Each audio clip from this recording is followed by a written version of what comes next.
What's up everyone, my name is Ryan, aka Burnout Bobby. This is my 2012 Honda Ruckus.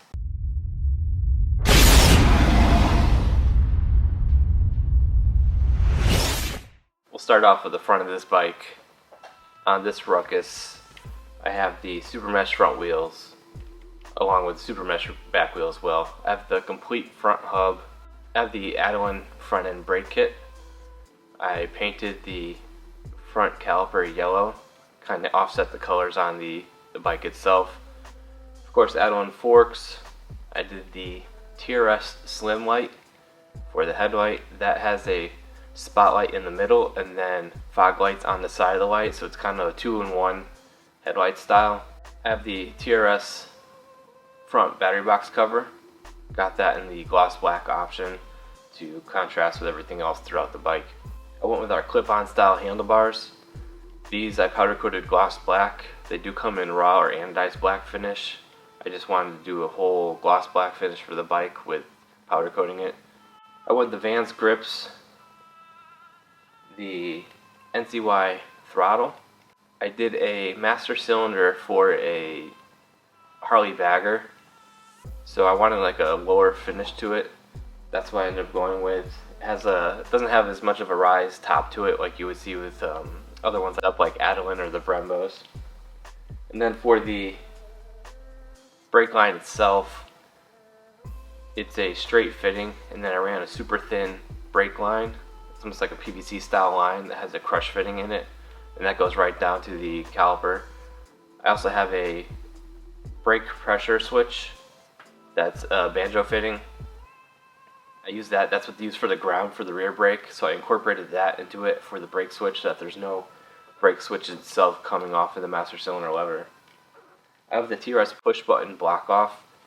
I powder coated that gloss black and then did black buttons. On that I have the horn and the push button start. I did the carbon fiber key guard with the black TRS ignition cover, just to keep the carbon flowing throughout the bike, as you'll see as I go further down. Throughout the whole bike I have the dress up kit from TRS. I did all black dress up washers along with all stainless hardware.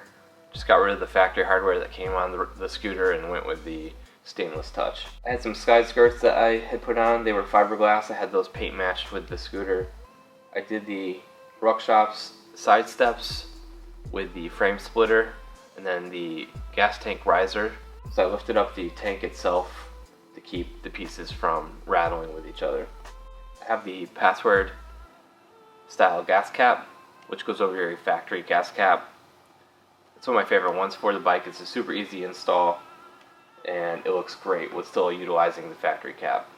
I have a carbon fiber tank cover, a little bit different than like your standard one. Usually I've used like the NCY ones in the past. I've really liked those.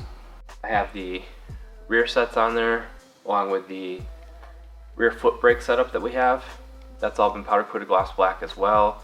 This has the SMFE2 pegs built into the rear sets. On this bike I also have the smaller Mikuni fuel pump mount with the Mikuni fuel pump. I have the fuel check valve as well, and just one of our fuel filters that we sell here at the shop. I did the fuel check valve because a lot of people always say, oh, you know, it's a hard start with the GY6s. It's really not. You put the fuel check valve in there, Honda's already come up with it, and it leads for a fresh start every time. I cannot complain about that at all. I have the TRS fatty mount for the 12-inch stretch on the GY6. I modified this to work for 14-inch stretch, so I redesigned the bar, made it longer, so it's instead of 12 inches, it's 14.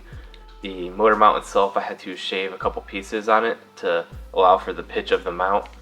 And then we created a shock arm that was made for the 14-inch stretch that will still keep the shock at the correct level. It's all been powder coated gloss black. For the clocking flange, I used our new style clocking flange, which allows you to pivot the carburetor in multiple directions. I needed this for the custom seat pan and style that I was running for the lowering seat. The manifold I have on there is the NCY short manifold. I also had to shave that down a little bit to run the OCO 28mm carburetor. On this setup is a Taito 171. I have the 118 main jet with a 32 idle. Seems to have worked pretty well for me. The best way to tune the bike, which I'll get into next here, is having the wideband bung put into the exhaust so that you can run a wideband. We sell the bungs here, so I bought a bung from us, had it welded into the header. This is our TRS over the fan header.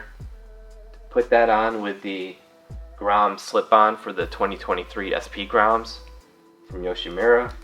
I reached out to Yoshimura to get the carbon fiber pieces for that muffler. They come usually in a satin or matte finish. I'll say, yeah, it's more of a matte finish. And I had them send me the pieces in a gloss carbon to match everything else throughout the bike. But the best way to tune the bike is going to be on a wideband. For this setup, like I said, specifically it's a 118 with a 32. That seemed to have worked the best. I have the TRS fan cover for the fan. We did a custom ventilate for the tube that goes above the fan shroud. Had that 3D printed.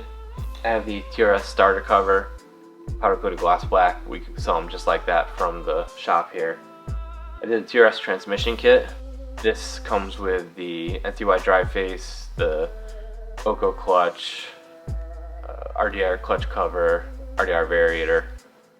Really like this combo for the 171s. It works very well. It even helps with the 150s as well. So if you've been considering it, I would definitely suggest it for the 150 platform.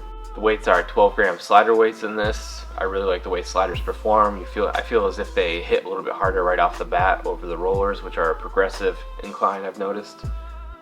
I have the stock 835 belt on there. I have the TRS ankle biter. I had that paint matched for the gray here that I have for the battery box and the tank pieces. I've run the TRS ankle biter now for probably 10 years. Absolutely love it. A lot of you have asked why I didn't go with the case brace style cover. They both do the same thing. The only difference is with it, one has a little bit of a ramp that goes over the case, but essentially they both perform the same job. It's made of the same thickness of steel, and if the case was to crack, their job is to keep the case together for your safety. So with having both pieces, you will still keep the case together, and that's why I chose this. Aesthetically, it looks a lot better as well in my opinion. I have the Wool Boy shock, which I had also powder coated gloss black. I did the TRS Ultimate license plate frame, which is a many position license plate frame that we sell that works out really well for the bike. So you can have it vertical, horizontal, tuck it inside the wheel a little bit, bring it out. It's really up to your choice. I did the carbon fiber rear frame cover that we sell. That's probably one of my favorite accent pieces for the rear of the bike. It looks really good, fitment is awesome. Other little things I may have missed is just our lowered kickstand that we sell. I also have the Michelin tire on the rear. It's a discontinued tire now, so there are different options. Michelin does have a new dual compound tire that they're selling for the rear. It is the Michelin City Grip tire. And then for the wheels, like I said, I have the Super Mesh wheels, and those were just powder coated with a brushed aluminum finish to kind of top off the bike. Hope you guys enjoyed this build. There will be a parts list below, so you can check that out. Click on it, there'll be a PDF link, and it'll have a full breakdown of everything that you can purchase to potentially make your bike look similar to this. Stay tuned, we have more videos like this to come. On top of that, we have another new series that will be dropping after our bike build series. Be sure to like, share, and subscribe.